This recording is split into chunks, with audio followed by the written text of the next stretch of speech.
Bonjour à toutes et à tous, dans cette vidéo, on va travailler sur l'ensemble de définitions de f. Oui, dans la première question, on avait déjà répondu à ça, mais on voudrait affiner les choses pour savoir comment étudier une fonction trigonométrique. Alors, voilà l'idée. Ma fonction, elle est périodique, elle est pi-périodique. Ça veut dire que si je travaille juste sur un intervalle de longueur pi, eh bien après, je peux répliquer mon étude, tout simplement, sur les autres intervalles, en décalant tout simplement mon intervalle d'une longueur pi. Alors, ça veut dire quoi? On avait vu qu'en moins pi sur 2, la fonction n'était pas définie, en pi sur 2, elle n'était pas définie, donc j'ai mis des crochets ouverts. Mais je peux décaler cet intervalle-là, hop, d'une longueur pi. Donc c'est pour ça que je mets pi sur 2 et pi sur 2 plus pi. Donc union pi sur 2 plus pi. J'ai pris moins pi sur 2 plus pi, ça fait pi sur 2. Donc j'ai décalé de pi. Et pi sur 2 plus pi, je l'ai ici, que j'ai là.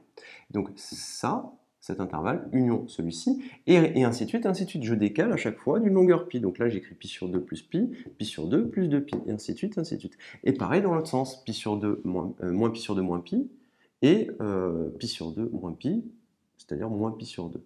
Donc j'ai décalé à chaque fois, et union, j'ai mis des petits points, parce que je le réplique à l'infini. Cette écriture-là, elle est absolument pas correcte, beaucoup trop longue. Nous, on va préférer une écriture condensée, c'est-à-dire que on va écrire moins pi sur 2 plus kpi, et c'est le même k à chaque fois, pour symboliser notre décalage, et on va écrire l'union de ces intervalles pour k entier, positif ou négatif, entier relatif.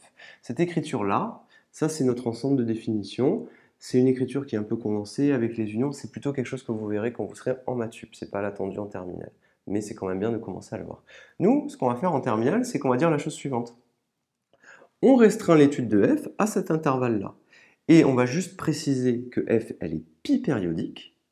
Comme elle est pi-périodique, on sous-entend donc que cette étude qu'on fait sur cet intervalle-là, on peut le répliquer sur tous les autres intervalles si on décale de longueur pi. Donc on pourra accepter de faire le tableau de variation juste sur cet intervalle-là, et on écrit sur la copie que la fonction est pi périodique, donc on comprend que tout va se répliquer dès qu'on va décaler d'une longueur pi, tout simplement. Et donc c'est ça que vous devez retenir. Tout ce que j'ai fait avant, c'était un petit peu pour avoir une vision pour l'enseignement supérieur. Donc si on veut conclure et dire eh bien, la fonction tangente, eh bien, on retiendra qu'elle est pi périodique, qu'elle est impaire, qu'on peut la définir sur moins pi sur 2 ouvert, puisque en pi sur 2 et en moins pi sur 2, elle n'est pas définie, et que, comme elle est pi périodique, on pourra répliquer tout simplement notre tableau de variation, notre graphique, tout simplement.